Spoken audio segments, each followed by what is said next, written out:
Hi there. Welcome back to the Out of the Cave podcast with Lisa Schlossberg. I'm your host, Lisa Schlossberg, a licensed social worker, certified health coach, personal trainer, and yoga instructor. If you, like I have, struggle with your relationship with food, eating, and body image, I am here with this podcast to guide you into healing the relationship you have with yourself through a trauma-informed, holistic, and mind-body-soul approach. Together, we can support you in building a lifestyle of more peace, freedom, safety, and power. Hello again, and welcome back to the Out of the Cave podcast. This is me, Lisa Schlossberg, and I am here for a moment before today's episode because I have another very exciting announcement for you. And that is that this Thursday, if you are listening to this in real time, this Thursday is going to be the first live community Q&A and discussion call on the Patreon. So at this point, you have been hearing me talk about the Patreon for weeks, for months, and now not only is there a whole vault of bonus behind the scenes videos and such, but now we also get to kick off our live calls together. So if you are interested, if you've ever had the moment as you're listening to these podcast episodes, if you wish that you could pause and ask me a question, or pause and ask how to integrate what I'm talking about, or pause and see how exactly I might coach you specifically around some of this in your own life as it's coming up, this is your chance. This is what this was designed for. So I'm super stoked because we get to actually have conversations together, and I can't wait. Honestly, I've been wanting to do this for years. So if you want to join me and you want to come hang out with me in real time and talk more about all of these things, please join the Patreon, and I will see you this Thursday night at 6 p.m. Eastern. You can follow the show notes for the details, and I will see you there. Now, that being said, I could not be here recording an introduction of announcements and not continue to put on your radar the Omega Retreat, July 12th to July 17th. I will also see you there. That is 5 days in person together, taking all of this to the next level. So follow the show notes as always, and I hope you enjoyed this episode. I love you. Bye. Hello again, and welcome back to the Out of the Cave podcast. This is me, Lisa Schlossberg, your host, and we have made it to solo series 23. LeBron. This is the LeBron episode of the solo series. I'm pretty sure, right? Okay. Before we dive in, my announcements for you that I think you'll get every week now. Please come join me on Patreon. You can find the details for that in the show notes. There are 3 tiers to the Patreon. There's $5 a month, $10 a month, $25 a month. Different things included in each tier. I don't want to get into the details, but go check it out if you are interested in joining me there. And also, most importantly, the Omega Institute, July 12th to July 17th this summer. Come join me, my guest instructors, for 5 full days in person. Truly magical, truly transformative. If you have any questions about that, please let me know directly, lisaschlossberg@gmail.com, or once again, follow the show notes and the links for all the details and to get your ticket. Okay, announcements are behind us. Now, I'm going to just check in really quick, and I'm reflecting on the fact that I sat down to do this podcast today, and I'm noticing that things have switched around so dramatically, where I used to procrastinate doing the podcast episodes, and I would do all kinds of other work before that, and I would push it off and push it off and push it off. And now I'm recording this podcast episode as a way of procrastinating the other work that I don't want to do. So I looked at all the stuff that I had on my to-do list for today and this week, and I thought, you know what?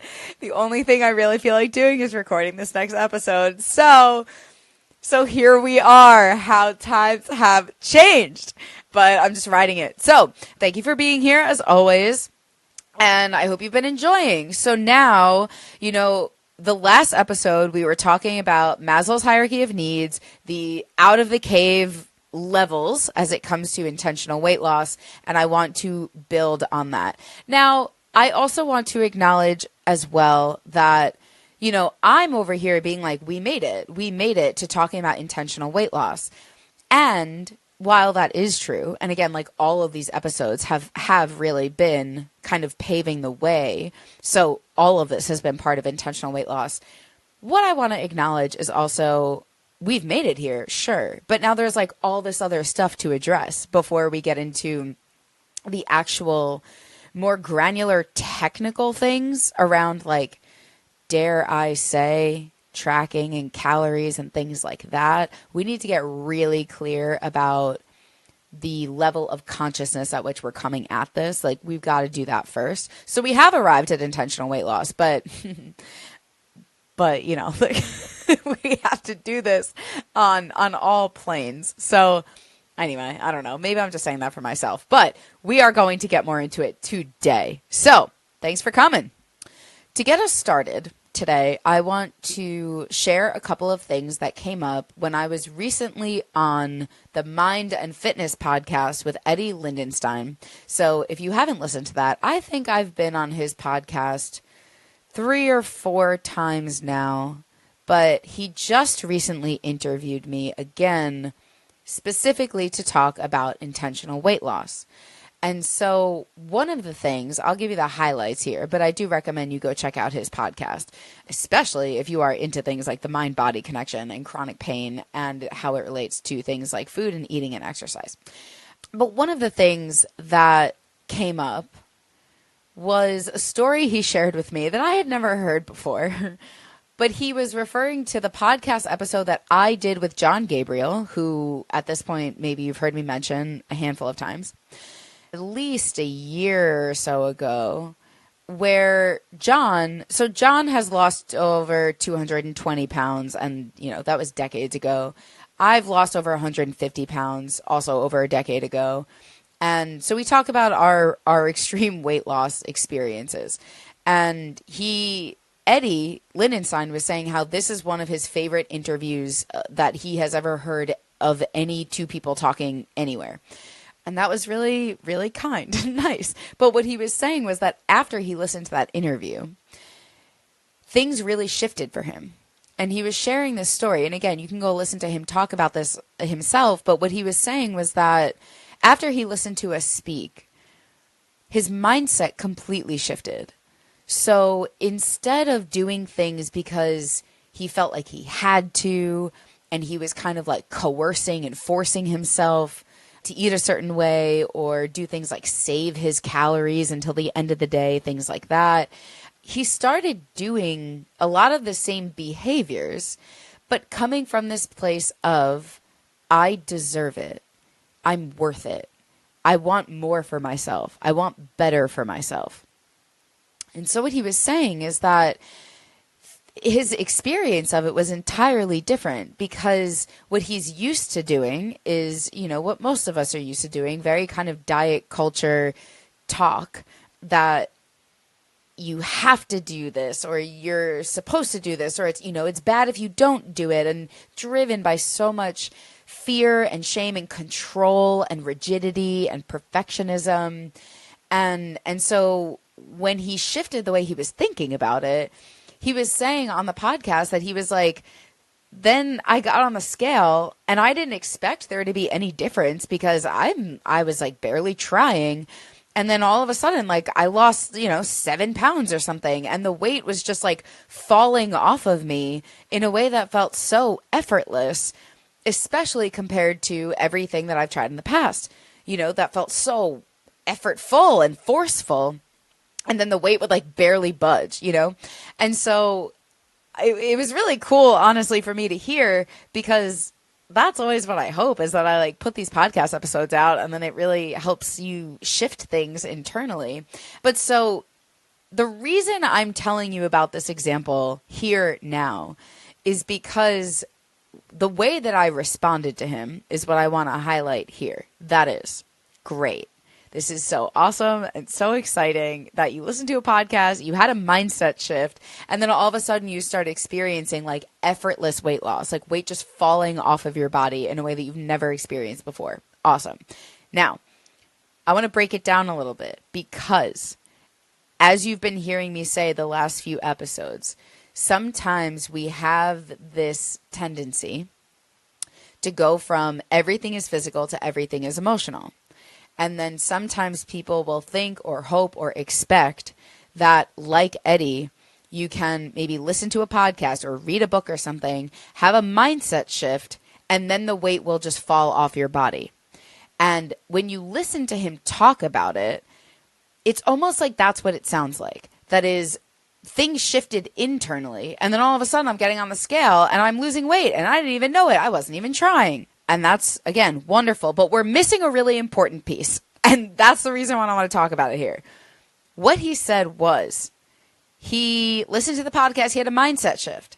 So the way that he was thinking about food didn't just change the energy in his body and his emotional experience of it, but he also identified that he was eating real, whole, natural foods, focusing on adding in, focusing on nutrients and nutrition and fuel, and focusing on feeding himself enough, but definitely focusing on having, and he said this, getting enough fruits and vegetables every day. So it just so happened that naturally, because he was thinking about food in a way that was, how do I serve and support myself? What that translated to was having a lot of his plate every time he ate covered in vegetables, or at least like half vegetables or something, right? And then because this is the way he was eating, then he got on the scale and he was losing weight.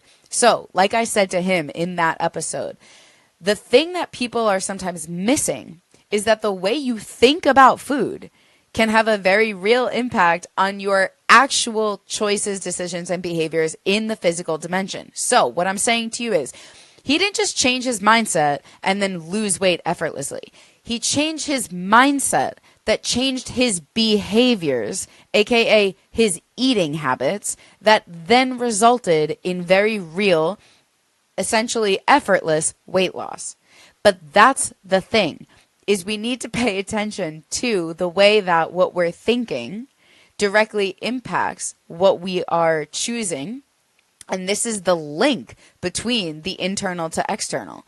The mindset, the mental, emotional, spiritual component of this directly translates to what you're eating, when you're eating, how much you're eating, what you're choosing, how, all of those things.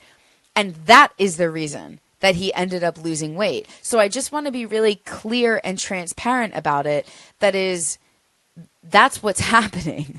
There is a shift. There is a change in food and eating and calories. And that's what he was saying, was that, we both talked about that when you shift the way that you're thinking about things, and you're now, again, prioritizing self-love, self-care, how do I honor and nourish myself?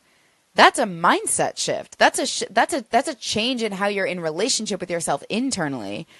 But if that doesn't translate to changing the way that you're eating, you're not going to just magically see the number on the scale shift. And this, again, is the piece that is missing for a lot of people who will say things like, I'm doing all of the inner work. I'm being really kind to myself. I am really compassionate. I do accept myself. I love myself. When am I going to lose weight?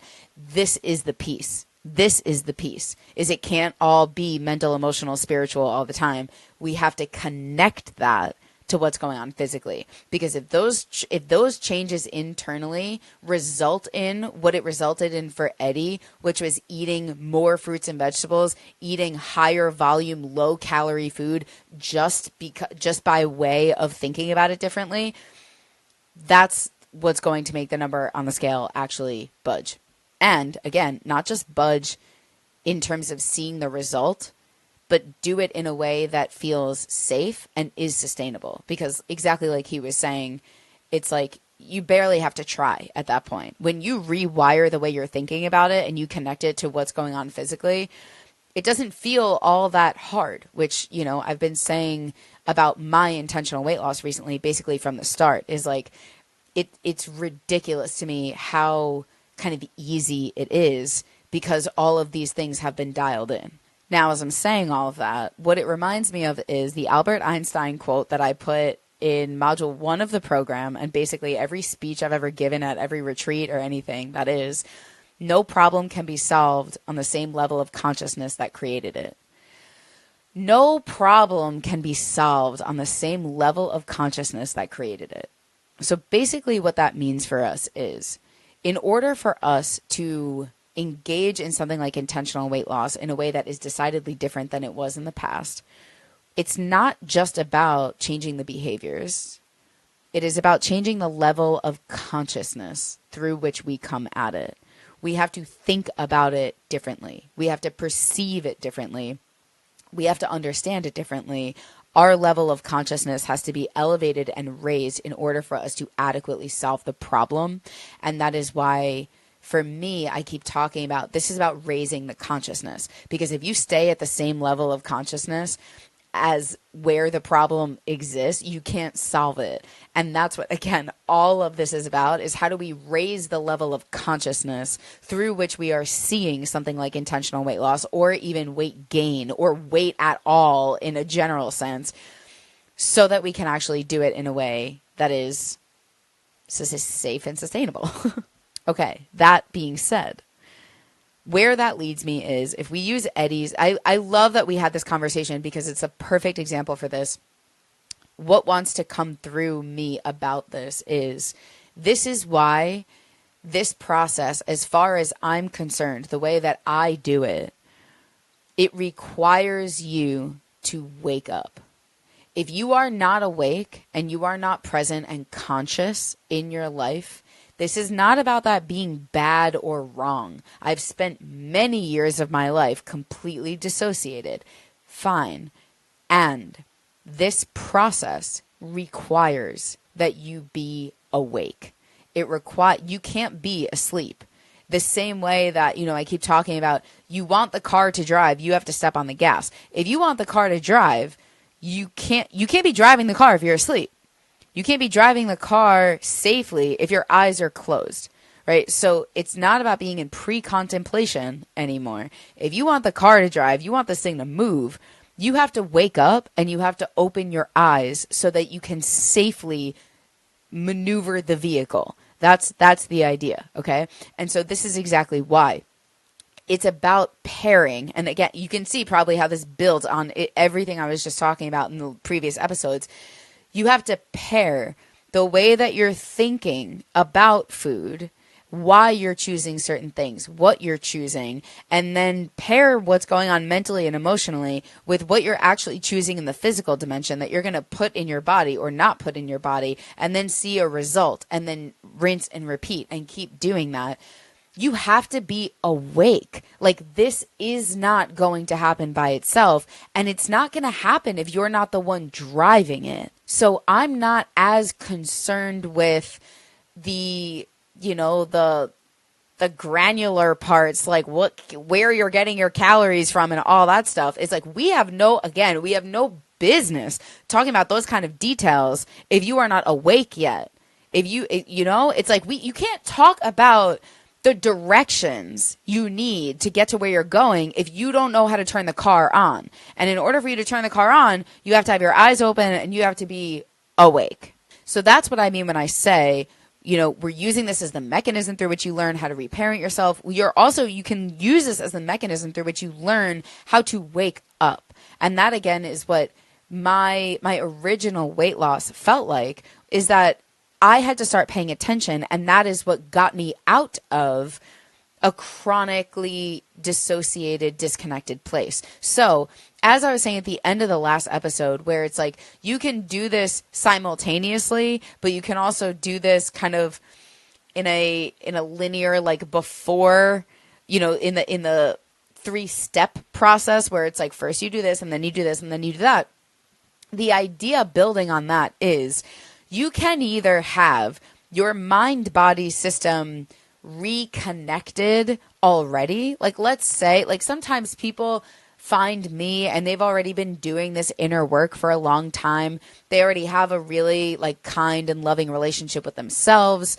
They feel safe in their bodies. They've unlearned a lot of diet mentality. They just need like some direction and guidance and putting it all together in terms of where they want to go with potentially something like intentional weight loss. So what I'm saying is, if you already are fairly conscious and awake and present and intentional in your life and in your relationship with yourself, great. You have the tools in a lot of ways that you need to use as you move through this. And then you get to use something like intentional weight loss as a place to express the self-love and self-care that you already have established for yourself in the relationship you have with yourself. Great. You have that relationship. Now you can use intentional weight loss as a way, again, to express love to yourself with tender and fierce self-compassion. Now, you also, so that's where it's kind of more like step 1, step 2, step 3. Like step 1, you've established this connection with yourself. You've rebuilt your mind-body connection, and then you move into step 2 and step 3, which is apply it to food and eating. Now, if that's not true for you, if you're more like me many years ago, the other way of doing it is that you can be fairly asleep and dissociated and then say that maybe, again, like me many years ago, your body is getting in the way and your body is limiting you and your life, and you want to be able to lose weight for, increased quality of life and improve the conditions, essentially. Well, you can use intentional weight loss then in a different way, where this now becomes the thing that wakes you up. That maybe your mind and your body are completely disconnected, and then you start paying attention to things like food and eating, and not just, again, what you are thinking about the food, but what you're actually choosing. And you're starting, it requires that you are thinking about what you're choosing, and it requires the connection between your mind and body. So that's what I mean when I say there's multiple kind of ways to do it, but at the end of the day, the important thing about it is that no matter how you get here, and no matter how you do it, and no matter where you are right now, it will require you wake up. And that is decidedly different than diet culture, diet approach, where someone else basically just tells you what to do. I didn't have to be that awake when I was, for example, on Jenny Craig. I didn't have to be conscious. I wasn't driving the bus. I was the passenger. I wasn't driving the car of my mind, body, soul system. I was the passenger. They told me what to eat. I ate it. And that's how it went. So as I was learning things, sure, I was in the car. It's kind of like seeing the surroundings a little bit. But it wasn't until after all of that, when I really took it into my own hands, that things started to shift. And yes, I went way too extreme with it. But the whole point here is, if you want to engage in something like intentional weight loss, you have to know that in order for it to be safe and sustainable, you've got to be present, you've got to be intentional.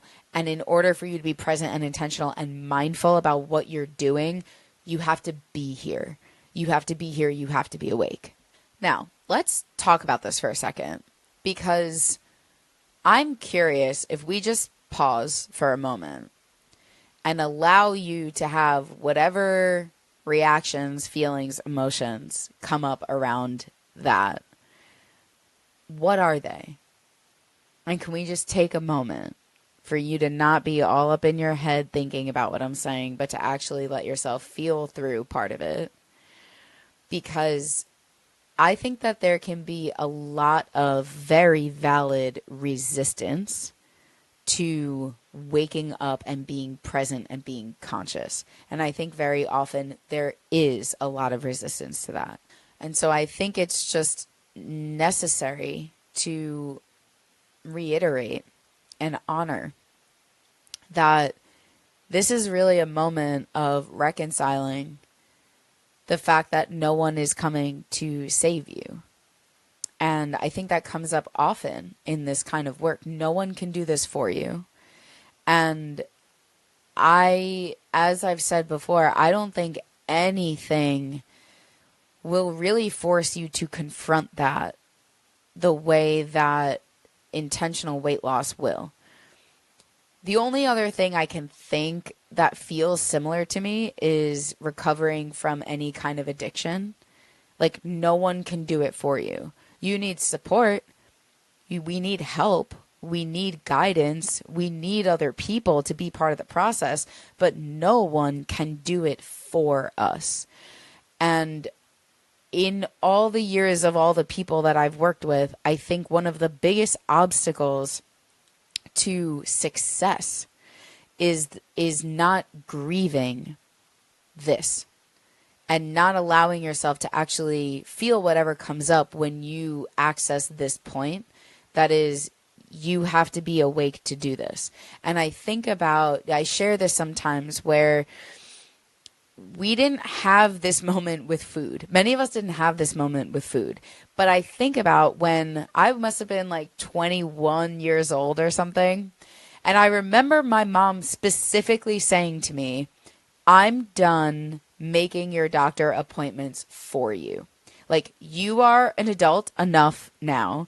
You're going to call the doctors when you need to make appointments for yourself. And it felt meaningful because it was this like passing the torch moment.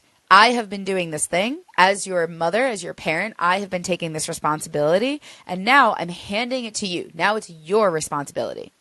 And most of us never had that moment when it came to food.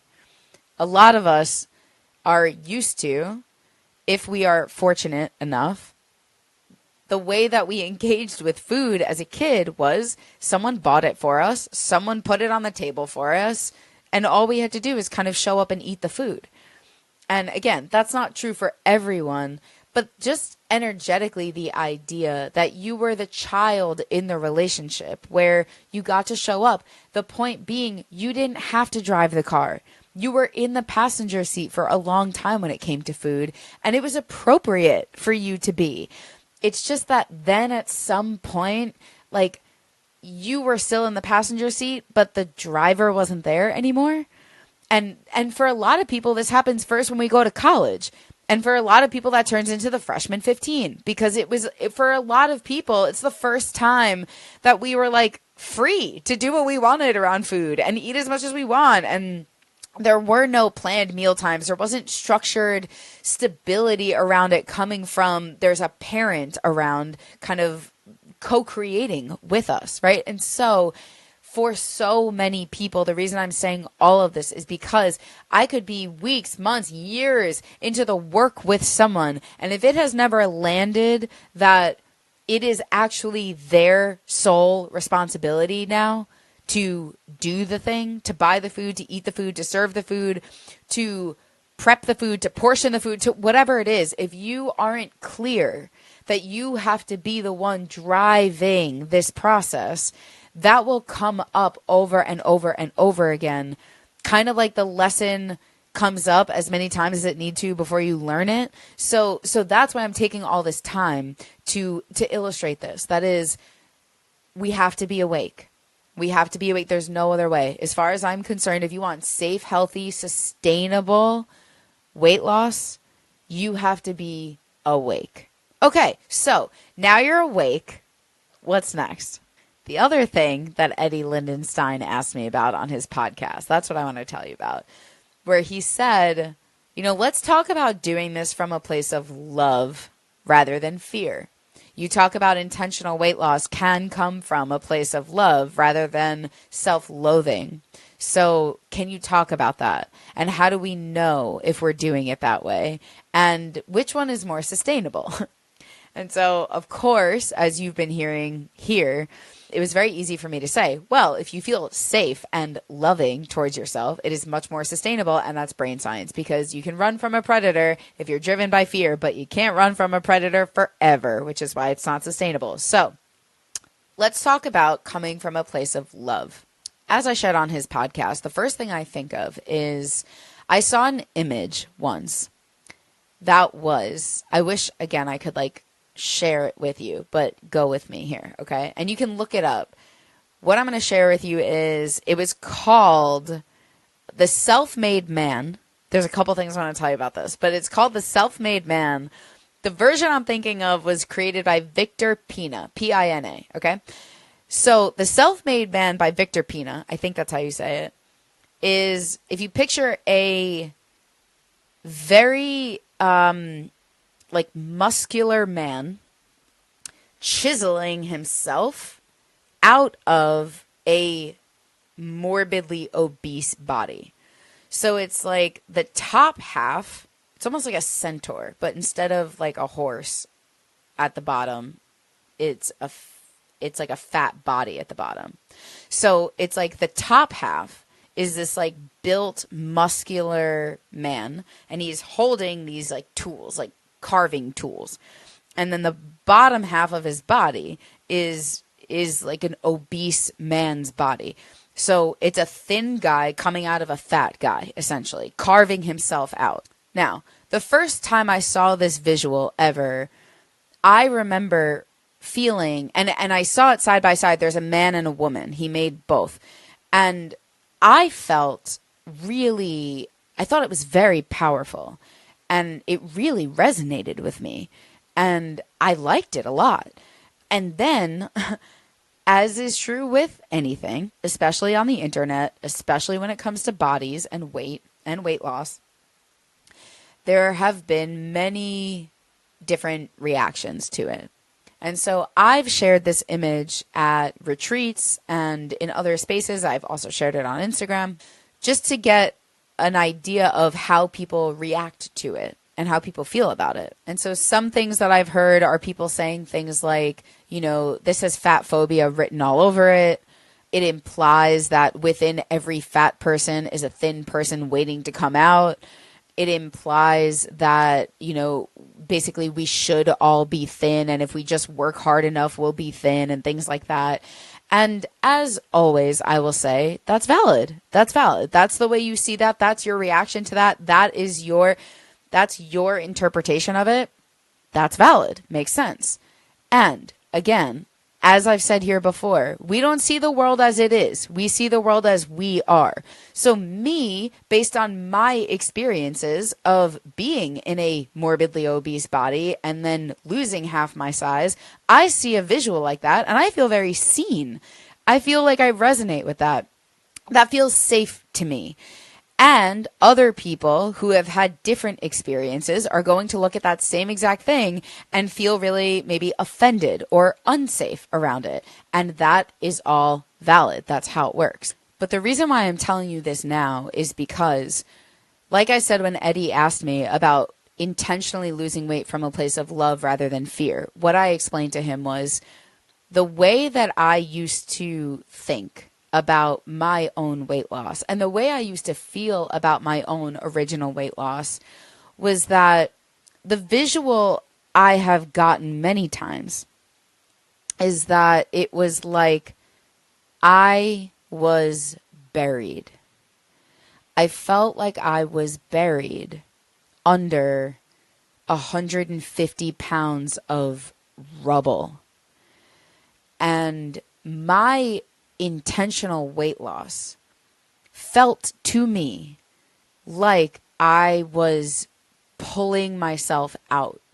I felt like I was pulling myself out of this hole that I was buried in. And that's what it felt like. So when I'm asked about, you know, did it feel loving or did it feel like did I hate myself? It's like it didn't even make sense to me for a long time why I would be coming, why or how I would be coming from a place of self-loathing. It was like I was buried under there and I pulled myself out. What could be more loving?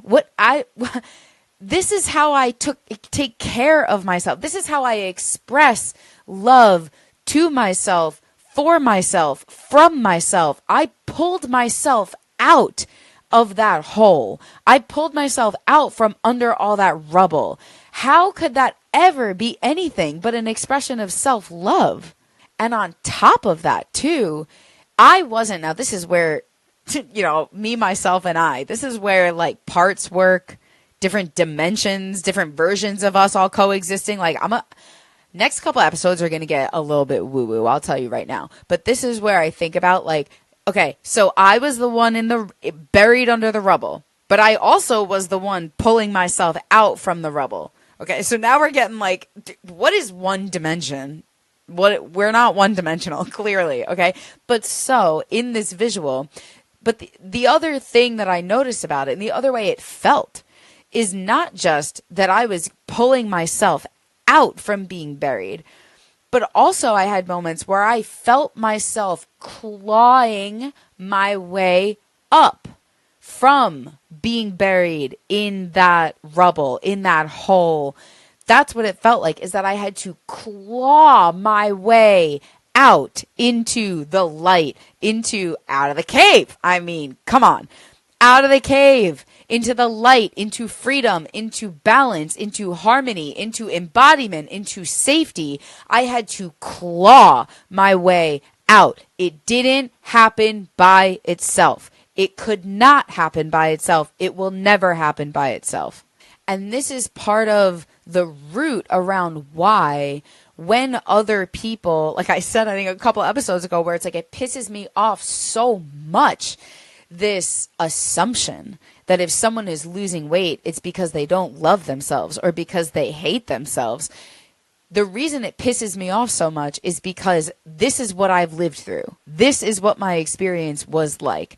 That I came in and I helped myself. I saved myself. I pulled myself up and I clawed my way out. This was for me, by me, through me.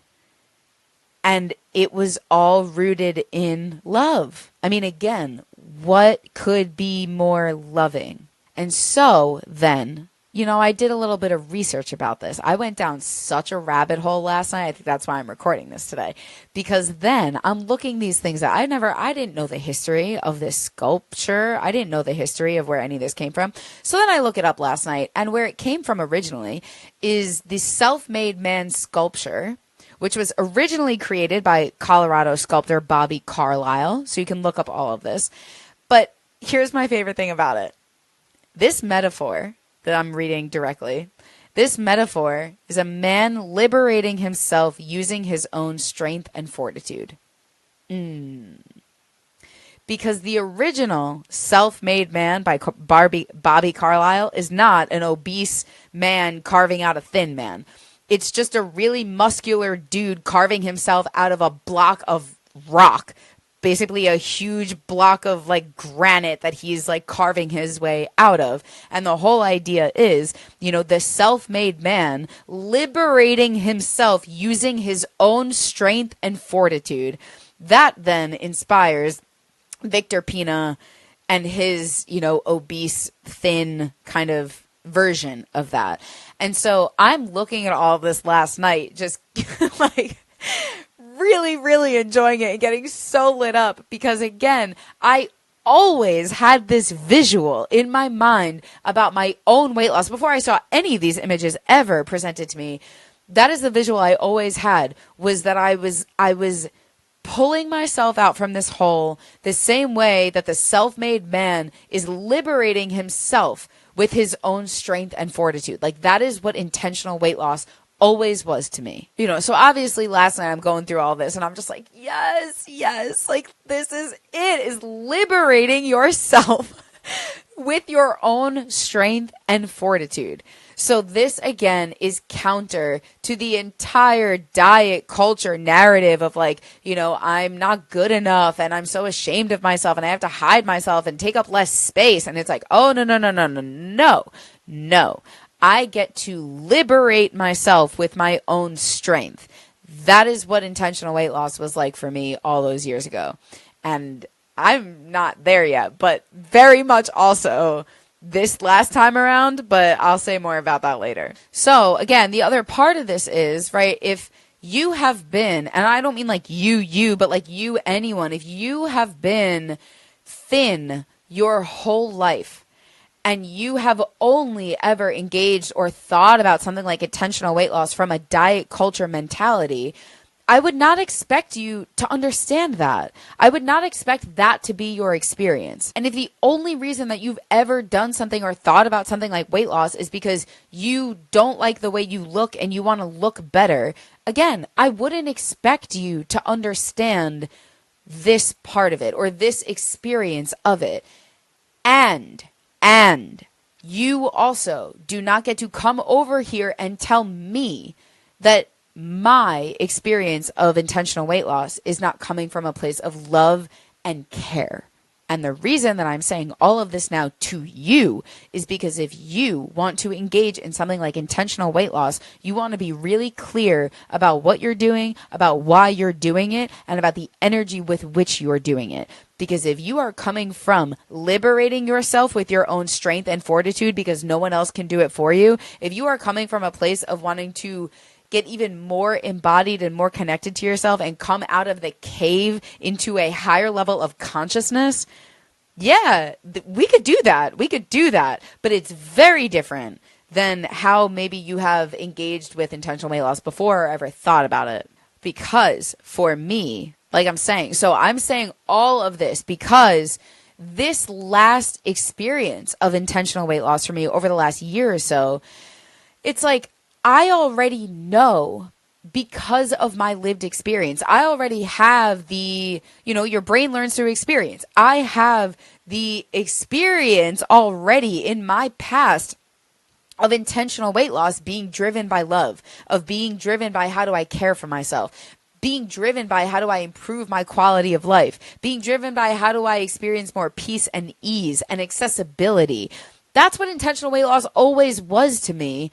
So this time around, even though, like I said in the last episode, it was like recreational, it was like kind of like just for fun to, fuck around and find out what I was capable of.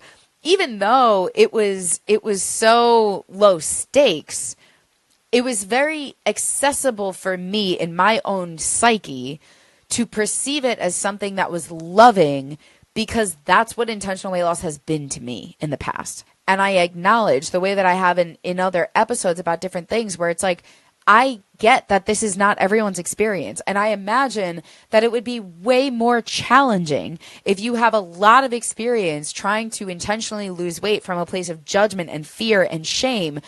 Then it would be way harder to do the same behaviors and practices from a very different place. But that's where you want to connect what you're thinking, your intentions, why you're doing what you're doing, your motivation for doing what you're doing, to your behaviors in real time. Because if you can remember that you are doing this for you are doing this for your own liberation, you're doing this because you get to experience and exercise your own strength and fortitude, now you can really essentially realign your physiology with the energy of love and safety that will make it sustainable.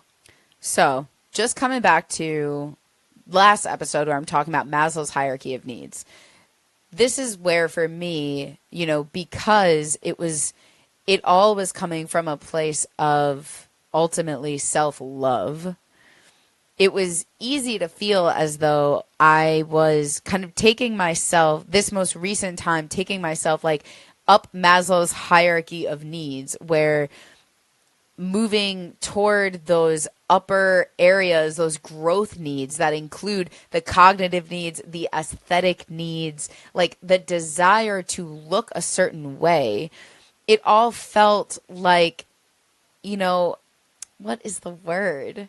I don't want to say extra, but it all felt that way, where it was like I was moving toward something, not away from something.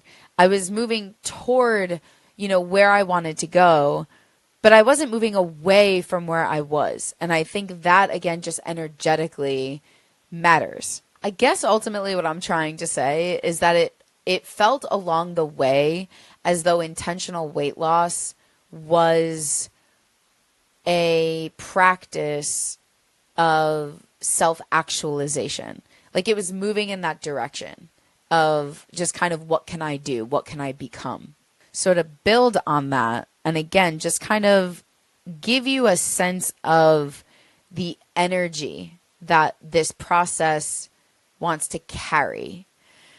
When I had lost like a visible amount of weight, I was asked the question, why are you doing this, essentially?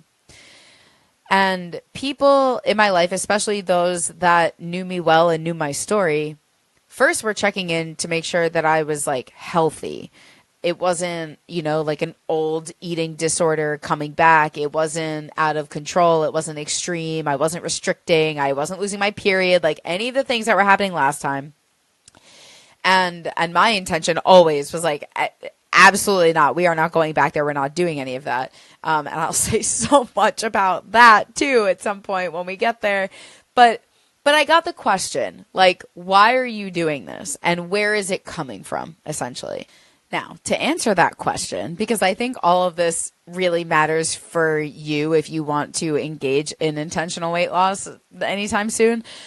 To answer this question, I shared with her, my friend who asked, the best way that I knew how to explain it, which came from, all right, now I'm going to back up a little bit. I have been in I'll call it a study group with fellow coaches, therapists, and we're talking a lot about IFS, which is internal family systems. And we're also talking about the Kabbalah, which is Jewish. Some people say don't call it Jewish mysticism, but that's also what some people will call it. It's kind of to me, it's like the spirituality of Judaism. It's like the spiritual minus all of the like religion. It is how I experience it. Like, it's not like I'm being forced to go to Hebrew school. Anyway, the reason I'm telling you this is because this weekly group where we are looking at some of the overlapping principles, let's say, of this kind of like old ancient spiritual texts and IFS, which is internal family systems, and as a therapy modality, because they are so similar and it's just so fascinating, interesting. Anyway, in one of these calls, the question was posed: if God, the divine, whatever that means to you, but if God were whole and complete, like I said, this is going to get a little woo-woo while we get into this. But if God is full, complete, and, God doesn't lack anything. God is everything. So if God is everything and God has everything and everything is everything, then why then, if God is whole and complete, why would God create the world? Why would God create humans? Why is any of this here? It's not like God needed it, right? And again, I still to this day have like weird stuff around the word God. So it doesn't need to land. It doesn't need to resonate. We already talked about find the language that works for you. But even if you don't believe in any of this or you don't connect with any of it, just go with me in terms of like the theme of the conversation. Okay. So that was the question. Why would we all be created if the creator was whole and complete as is? So then I think about how this is exactly what it felt like. Why would we create anything if we are whole and complete as we are? That's really what this question is about. We don't have to think about the creation of the universe. We don't have to think about God and spirituality and religion and all that stuff. The point is, if you are whole and complete as you are, why would you create anything? So, because in this group, we are talking again very much about spiritual ideas, but also IFS. In IFS, there is, there's all the parts, your firefighters, your managers. If you are not familiar with this at all, you don't have to be. But the idea that there are different parts to all of us, as you have heard me say already, I'm sure. And then there's also the capital S self. So capital S self, we could say is kind of like your higher self, your most resource self. And there are different ways that you can know that you are kind of accessing this self energy. When you are in self energy, which is different than, so if you are in the energy of, or you are being, let's say, controlled by or driven by a part, it might be like your overeating or your compulsive dieting or your insecurity or like whatever. It could be a behavior, a pattern, a thought. There's a lot of ways that like it can show up. But the idea is that when you are pulled out of self energy, that's when you're kind of out of alignment with yourself and you are behaving in a way that doesn't align with your values and well-being. So there are 5 P's and 8 C's that describe self energy and when you are, the qualities of self. The 5 P's: presence, perspective, patience, playfulness, and persistence.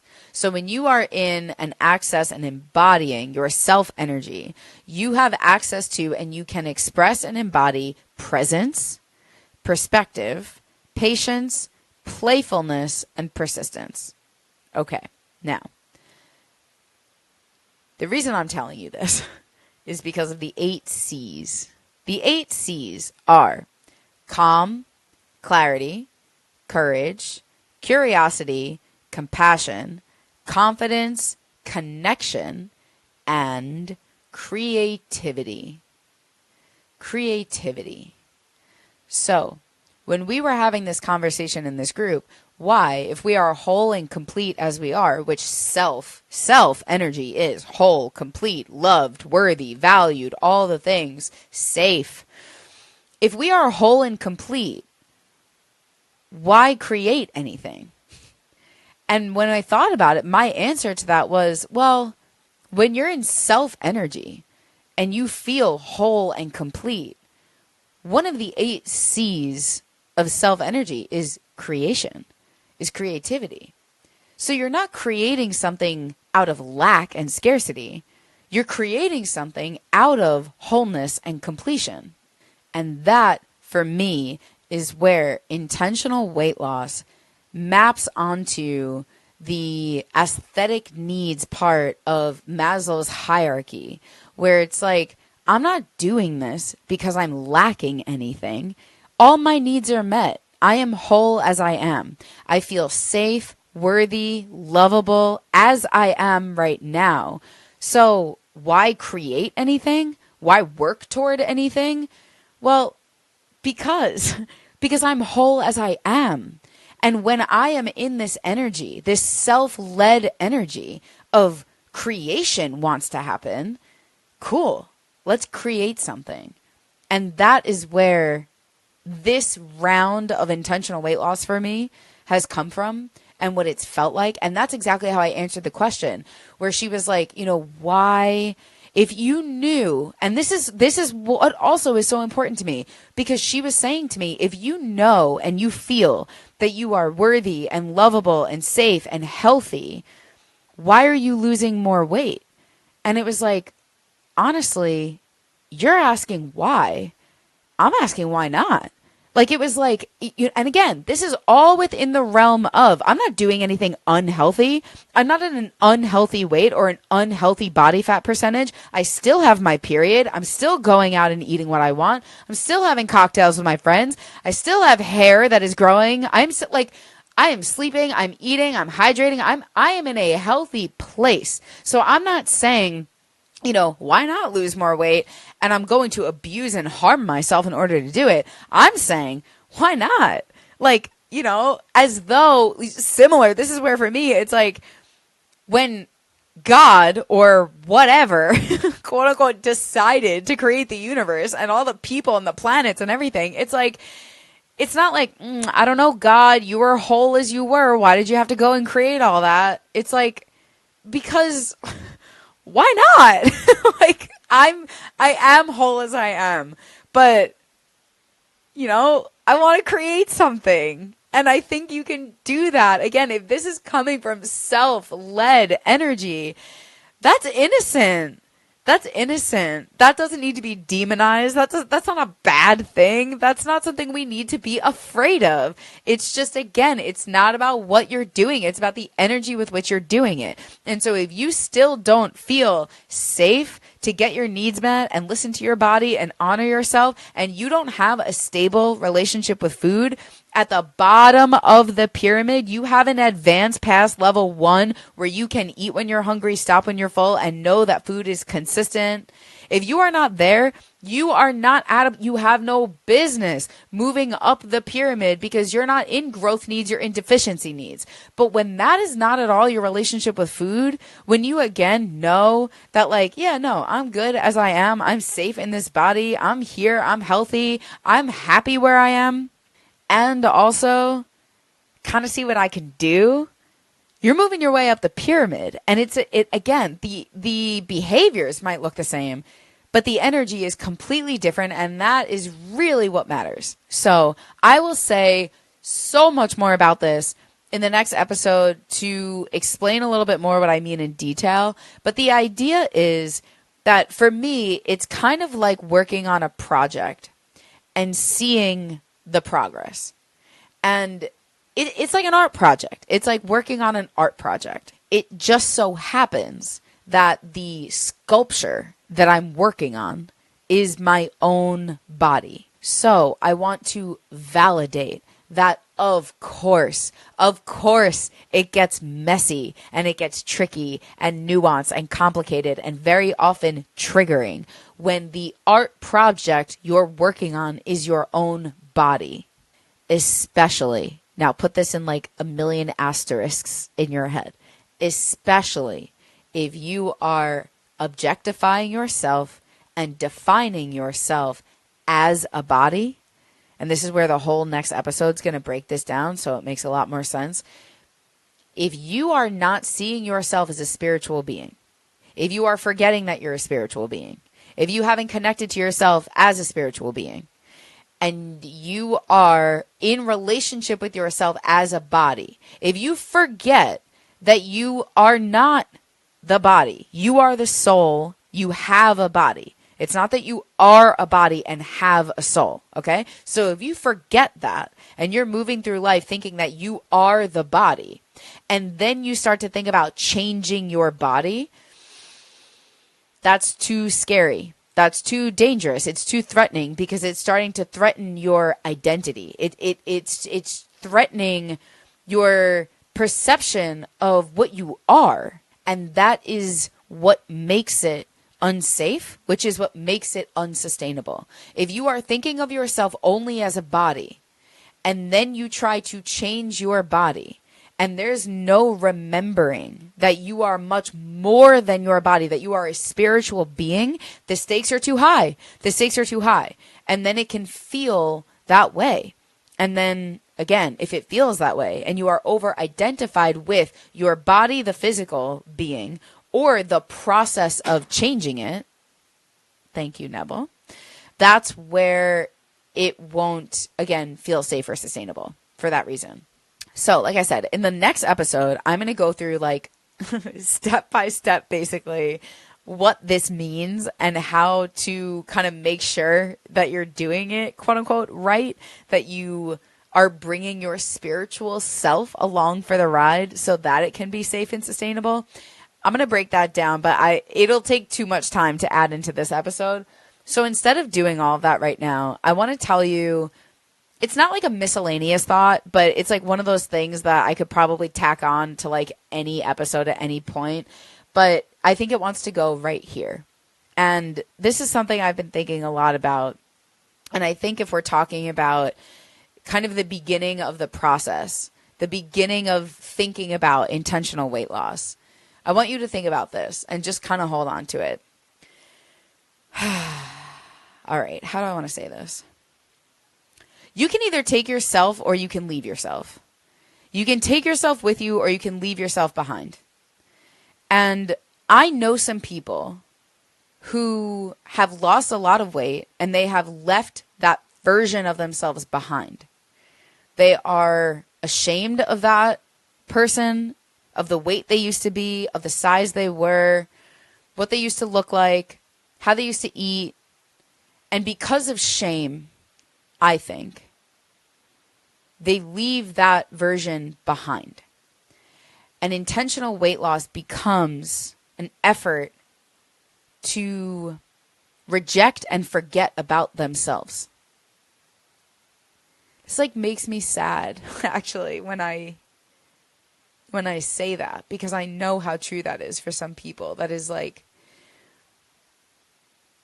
they're so unhappy about their body and their weight, and they have come to believe that they really hate themselves because of it. So then it becomes, I will lose weight to leave her behind. I will lose weight to never be this person again. I will lose weight so that I don't have to be connected to her. And that breaks my heart. But so the reason I'm saying it here is because, like I said, you can either bring yourself or leave yourself. And I want to invite you to bring yourself. Bring yourself.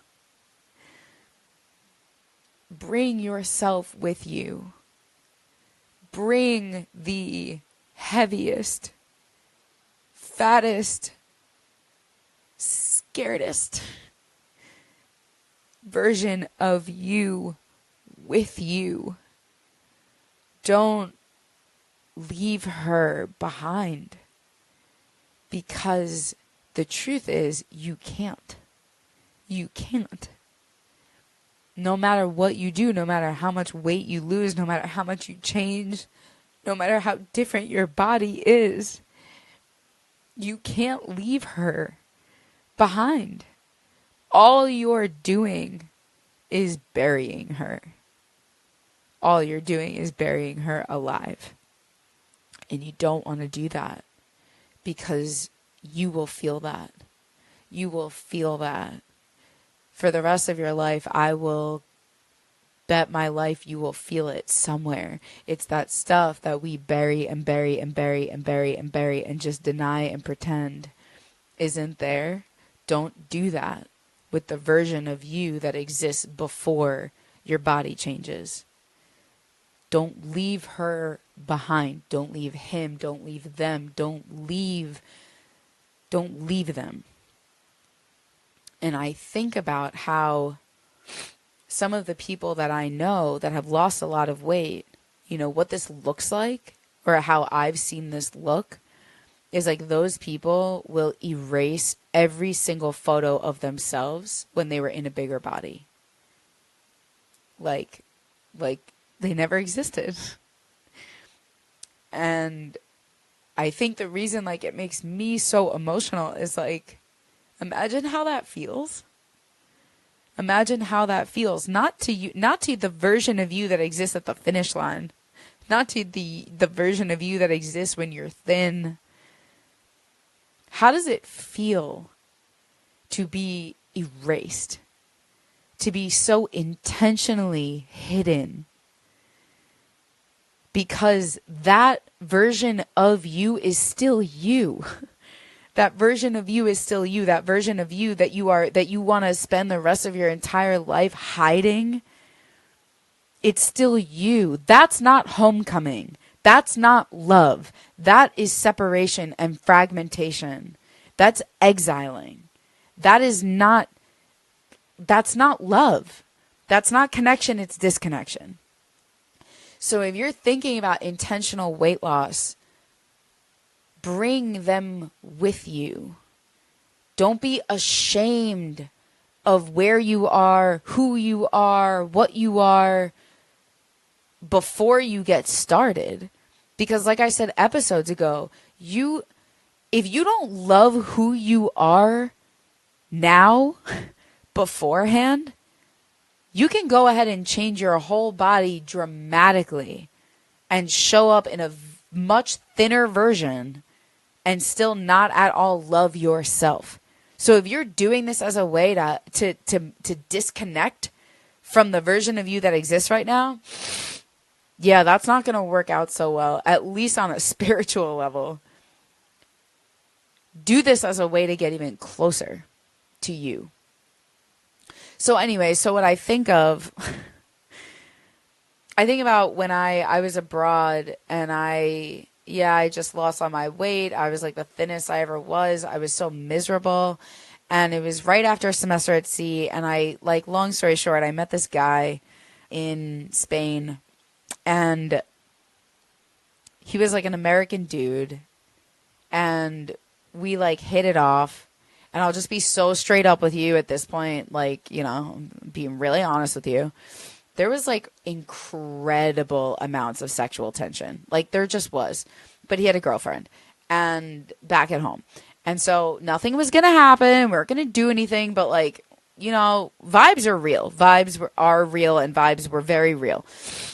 And then at some point, it came out in conversation that I think I said something to him along the lines of, if we went to high school together, you never would have looked in my direction. Because I could tell he was like kind of an asshole too. And then it came out that, you know, in high school, I was like 300 pounds. And I'll never forget. I mean, this was in 2014. So like 12 years ago.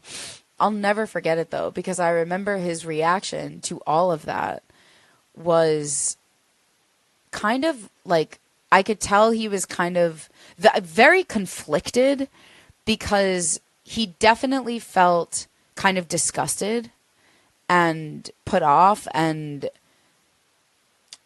he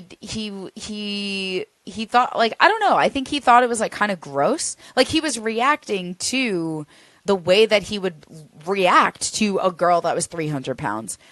And I could feel that. And it was so interesting to me, because until this point in my life, most people that I experienced would hear that and be like, oh my God, that's amazing. Like, you look great. That's so impressive. Like it was a lot of positive praise and reaction.